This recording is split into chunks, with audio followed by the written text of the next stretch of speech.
തന്റെ അമ്മയെ നിരന്തരം അപമാനിക്കുന്ന കോൺഗ്രസ് പാർട്ടിക്കെതിരെ ശക്തമായ ഭാഷയിൽ ആഞ്ഞടിച്ചുകൊണ്ട് പ്രധാനമന്ത്രി നരേന്ദ്രമോദി മരിച്ചുപോയ തന്റെ അമ്മയെ തുടരെ തന്നെ അപമാനിക്കുന്നതിനുള്ള വേദന ജനങ്ങൾക്ക് വിട്ടുതരുന്നുവെന്ന് അദ്ദേഹം പറഞ്ഞു. ജനമാണ് എന്റെ ദൈവം, എന്റെ യജമാനന്മാർ അവരാണ്. അപമാനങ്ങളുടെ വിഷം കഴിക്കുന്ന ശിവഭക്തനാണ് ഞാനെന്നും അദ്ദേഹം പറഞ്ഞു. തന്റെ റിമോട്ട് കൺട്രോൾ 140 കോടി ജനമെന്ന് നരേന്ദ്രമോദി അടിവരയിട്ട് ഉറപ്പിച്ചു പറയുകയും ചെയ്തു. തനിക്ക് വേറെ റിമോട്ട് കൺട്രോൾ ഇല്ല എന്നും അദ്ദേഹം പറഞ്ഞു.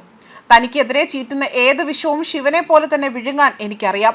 എന്നാൽ ഭൂവൻ ഹസാരയെ പോലുള്ള മഹാന്മാരെ കോൺഗ്രസ് അപമാനിക്കുന്നത് സഹിക്കാനാവുന്നതല്ല. ഹസാരയ്ക്ക് ഭാരത് രത്നം നൽകിയപ്പോൾ തന്നെ പാട്ടും നൃത്തവും നടത്തുന്നവർക്കാണ് ഭാരത് രത്ന നൽകുന്നതെന്ന് മല്ലികാർജുൻ ഖാർഗെ പരിഹസിച്ചെന്ന് ചൂണ്ടിക്കാട്ടിയ അദ്ദേഹമാകട്ടെ കടുത്ത വിമർശനമാണ് കോൺഗ്രസിനെതിരെ അഴിച്ചുവിട്ടത്. അസാമിലെ ധിരങ്കയിലെ റാലിയിലാണ് അദ്ദേഹം പ്രതികരണം നൽകിയിരിക്കുന്നത്. ഓപ്പറേഷൻ സിന്ദൂറിന്റെ സമയത്ത് കോൺഗ്രസ് ഇന്ത്യ വിരുദ്ധ ശക്തികൾക്കൊപ്പം തന്നെ നിന്നുവെന്നും അദ്ദേഹം പറഞ്ഞു. കോൺഗ്രസ് നുഴഞ്ഞുകയറ്റക്കാരെ സഹായിക്കുകയാണ് ചെയ്തിരിക്കുന്നത്. അതിർത്തി മേഖലകളിലെ ജനസംഖ്യാ സ്ഥിതി നുഴഞ്ഞുകയറ്റക്കാരെ ഉപയോഗിച്ചുകൊണ്ട് മാറ്റിമറിക്കുകയാണ് എന്നും 140 കോടി ജനങ്ങൾ ഒഴികെ തന്നെ ഒരു റിമോട്ട് കൺട്രോളും തനിക്കില്ല എന്ന് അദ്ദേഹം ഇവിടെ വ്യക്തമാക്കുകയും ചെയ്തു.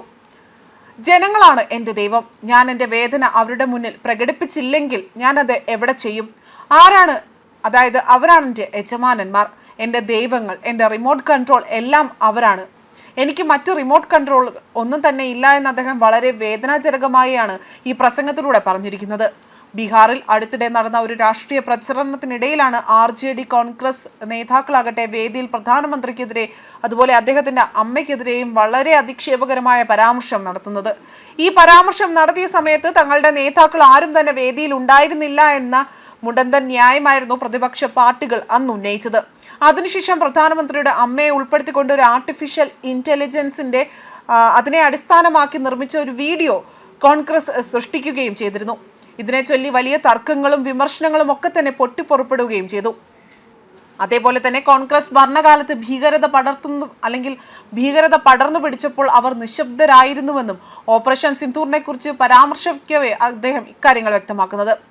ഇപ്പോൾ നമ്മുടെ സൈന്യം ഓപ്പറേഷൻ സിന്ദൂർ നടത്തുന്നു. പാകിസ്ഥാന്റെ എല്ലാ കോണുകളിൽ നിന്നും ഭീകരതയെ പിഴുതെറിയുന്നു. പക്ഷേ കോൺഗ്രസിന്റെ ജനങ്ങളാകട്ടെ പാകിസ്ഥാന്റെ സൈന്യത്തോടൊപ്പം നിൽക്കുകയാണ് ചെയ്യുന്നത്.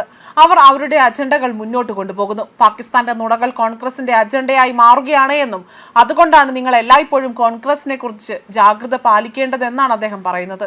ആസാമിലെ ഒരു പ്രധാന വിഷയമായ നുഴഞ്ഞുകയറ്റം ഊന്നി പറഞ്ഞുകൊണ്ട് അദ്ദേഹം കോൺഗ്രസിന്റെ ഏറ്റവും വലിയ ശ്രദ്ധാ വോട്ട് ബാങ്ക് എന്നും അതായത് നുഴഞ്ഞുകയറ്റമാണ് ശ്രദ്ധ വോട്ട് ബാങ്കായിട്ട് അവർ കണക്കാക്കുന്നതെന്നും അദ്ദേഹം പറഞ്ഞു. ഒരിക്കലും രാജ്യത്തെ ശ്രദ്ധിക്കുന്നില്ല എന്നും ഇപ്പോൾ കോൺഗ്രസ് ദേശവിരുദ്ധരുടെയും നുഴഞ്ഞുകയറ്റക്കാരുടെയും സംരക്ഷകരായി തന്നെ മാറിയിരിക്കുന്നു. കോൺഗ്രസ് അധികാരത്തിലിരുന്നപ്പോൾ അവർ നുഴഞ്ഞുകയറ്റത്തെ പ്രോത്സാഹിപ്പിക്കുകയാണ് ചെയ്തത്.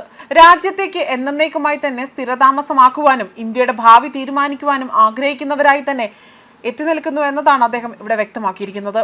ന്യൂസ് ഡെസ്ക് കർമ്മ ന്യൂസ്.